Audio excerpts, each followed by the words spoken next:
4월 하순 농사정보입니다. 작물은 벼이며 내용은 모짜리 중후기에 가장 문제가 되는 뜬모와 잎꽃병 관리입니다. 뜬모는 잎이 낮에는 시들고 밤에는 퍼지는 현상이 서너 번 반복되다가 황갈색으로 변하면서 마릅니다.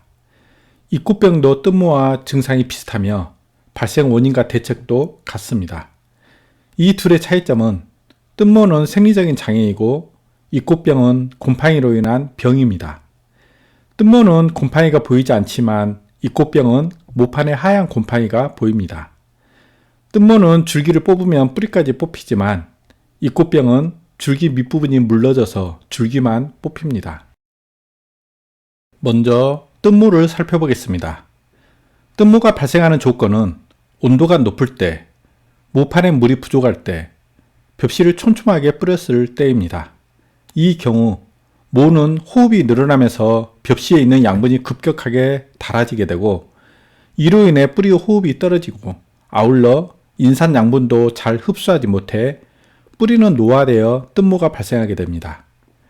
이때 하루 낮과 밤의 온도 차이가 심하고 수분의 공급이 불규칙하면 뜬모의 발생은 더 심해지게 됩니다. 하우스에서 모를 기를 때는 온도 관리가 어렵습니다. 특히 낮에 35도 이상의 고온이 되는 경우가 많죠. 수시로 온도계를 확인하여 25도 내외가 되도록 관리하여 물이 적게 가는 곳이 없는지, 물이 고인 곳은 없는지 살피시길 바랍니다. 온도계는 줄을 달아 내려서 무릎 높이로 오도록 하는 것이 모에게 영향을 미치는 온도를 정확히 확인할 수 있습니다. 뜬모가 발생하면 겉으로는 잎이 마르지만 속으로는 뿌리가 갈색으로 변합니다. 건강한 모의 뿌리는 하얀색입니다. 다음은 잎꽃병을 살펴보겠습니다.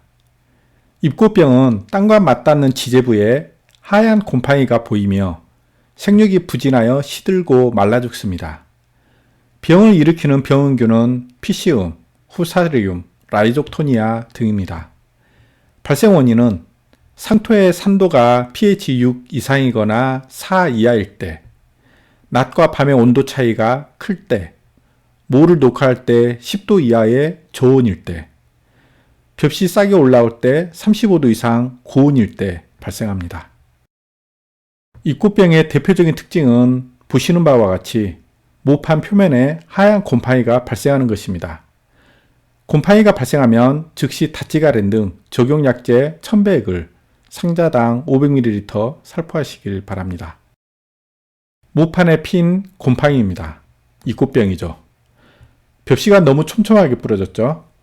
밀파는 잎꽃병 발생의 한 원인이기도 합니다.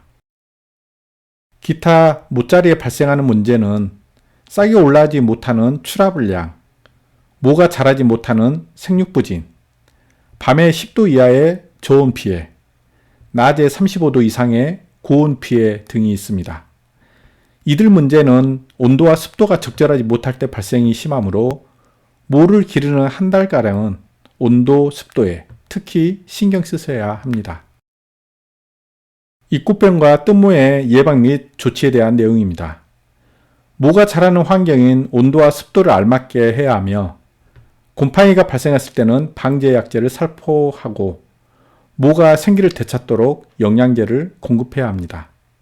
환경, 농약, 영양관리를 통해 건강한 모를 기를 수 있습니다. 먼저 환경을 보겠습니다. 모가 자라기에 알맞은 온도는 25도 내외입니다.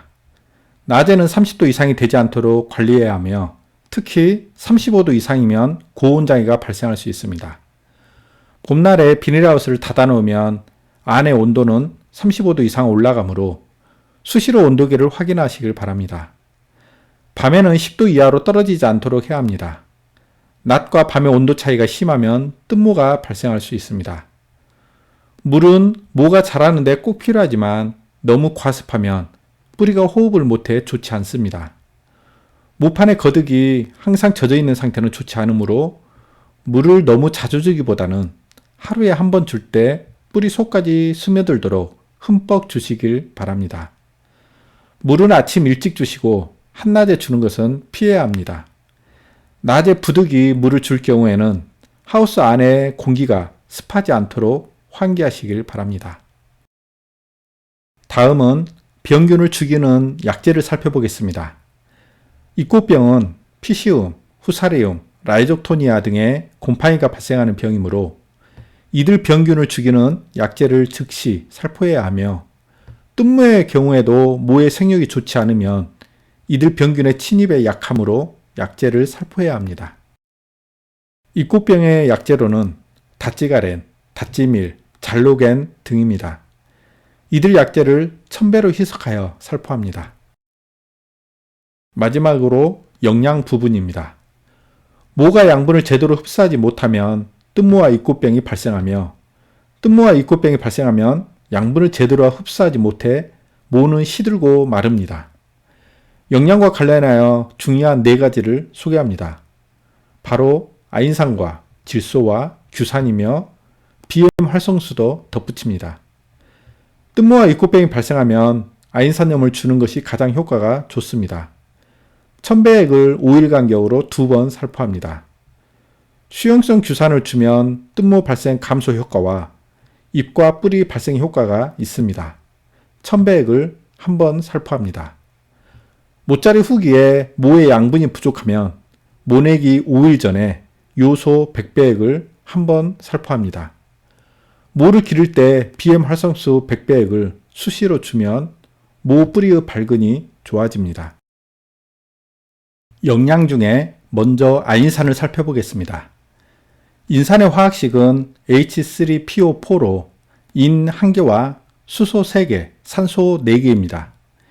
인은 모두 산소와 연결된 PO 구조이며 수소는 산소와 연결되어 있습니다. 아인산의 화학식은 H3PO3로 인 1개와 수소 3개, 산소 3개입니다. 인산보다 산소 1개가 적습니다. 아인산의 인은 수소와 연결된 pH 구조가 있다는 점이 특이합니다. 아인산에 있는 이 pH 구조는 자연계에는 매우 드문 구조입니다. 이 pH 구조는 역병균이나 녹균병의 인산대사 작용을 방해하여 병원균을 직접 죽이거나 생장과 번식을 억제시키며 식물체가 병을 막아내는 병 방어 시스템을 자극하여 저항성을 높입니다. 아인산은 물에 잘 녹으며 식물체의 목질부와 사간부로 자유롭게 이동하기 때문에 줄기와 뿌리에 발생하는 역병 등을 효과적으로 방지할 수 있습니다. 아인산은 사람이나 어류 등에 대한 독성이 매우 낮고 환경오염의 우려도 거의 없으며 일반 농약에 비해 가격이 저렴합니다. 또한 식물체에 대한 인산질 비료 효과는 낮고 인산에 비해 흡수가 잘 되지 않은 편이라서 아인산을 양액에 투입하더라도 인산 과잉으로 발생하는 영양장애가 발생할 우려도 적은 편입니다. 뜬모 초기 증상입니다. 처음에는 갈색으로 마른 부분이 밥그릇 크기였다가 점점 커져서 대점만해집니다. 이 모판에 아인산염을 뿌리고 관찰했습니다. 이틀 후에 살펴보니 마른 부분이 점점 커지기보다는 가운데부터 새로운 잎이 나면서 회복되는 것을 확인할 수 있었습니다. 아인산염 만드는 방법입니다. 1000ppm, 즉 0.1%짜리 아인산염을 만들려면 물 20리터에는 아인산 20g을, 물 500리터에는 아인산 500g을 녹이고 수산화칼륨은 아인산의 90% 양을 추가합니다. 아인산과 수산화칼륨은 전체 사용량을 녹이는 것보다 소량의 물에 녹여 산도를 조절한 다음 전체 사용량에 첨가하는 것이 안전합니다. 수산화칼륨을 녹이면 열이 나고 가스도 발생하므로 필히 장갑과 마스크를 착용한 후 작업해야 하며 남은 시약은 밀폐하여 공기와 접촉하지 않도록 관리하시길 바랍니다. 작물에 사용하는 아인산염의 적정 산도는 pH 5.5에서 6.5입니다. 아인산은 강산성이기 때문에 염기성인 수산화칼륨을 첨가하여 적정 산도로 조절하는데 수돗물에 아인산과 수산화칼륨을 10대 9로 희석하면 pH 정도의 적정한 산도가 됩니다. 20리터짜리 아인산염을 만들 때 아인산 20g과 수산화칼륨 18g을 밥숟갈로 표시한 것입니다. 아인산염을 직접 제조하면 가격은 저렴하지만 시약을 구입하기도 어렵고 제조 과정도 조금 위험할 수 있죠. 대량으로 사용하는 공정육묘장이나 장목반에서는 제조하여 사용하는 것이 괜찮겠으나 일반 농가에서는 시중에 나와 있는 아인산염 제품을 구매하여 사용하는 것이 나을 듯 합니다. 시중 제품인 아인산염은 보통 25에서 30%이므로 300배 정도 희석해야 1000ppm 정도의 농도를 얻을 수 있습니다. 자세한 희석 배율은 상품마다 차이가 있으므로 각 제품의 설명서를 참조해야 합니다. 수용성 규산 1000배액을 모에 뿌리면 뜬모가 줄어들고 잎과 뿌리가 잘 생깁니다. 이 수용성 규산은 이른 봄에 논에 뿌리는 20kg짜리 포대에 들어있는 규산질 비료가 아니고 순수한 규산을 추출하여 잎제 또는 액제로 만든 제품입니다. 규산은 벼의 잎과 줄기를 빳빳하게 하여 잘 쓰러지지 않게 하므로 일반적으로 논에 살포하지만 모를 기를 때도 이 규산을 주면 모가 튼튼하게 자라서 잎꽃병과 뜬모를 줄이는 효과가 있습니다. 모짜리 후기에 모의 영양 상태가 좋지 않을 때는 모내기 5일 전에 요소비로 100배액을 모에 연면 시비합니다. 한 상자에 질소 1 내지 2g이 적당한데 질소 1g을 준다고 치면 요소로는 2g입니다. 요소에는 질소가 46% 들어있으므로 요소 2배가 같은 질소량이 되는 것이죠. 요소비로 1kg은 1000g이므로 모판 500상자를 주면 됩니다. 물 희석 배율은 100배액이며 물 20리터에 요소 200g입니다.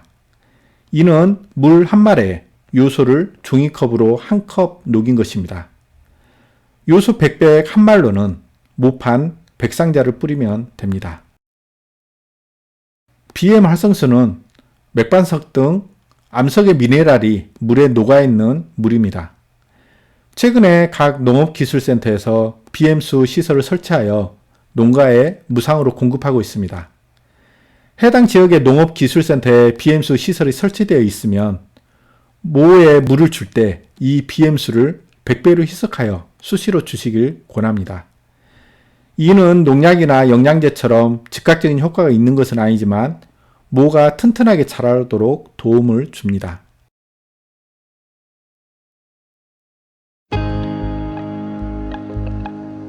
벼농사의 절반은 모짜리입니다. 그만큼 모짜리 관리가 중요하다는 말이죠. 모를 기르는 동안에는 갓난아이 돌보듯 온도와 습도 관리에 신경 써서 건강한 모를 기르시길 바랍니다. 지금까지 벼 잎꽃병과 뜬모에 대한 설명이었습니다. 고맙습니다.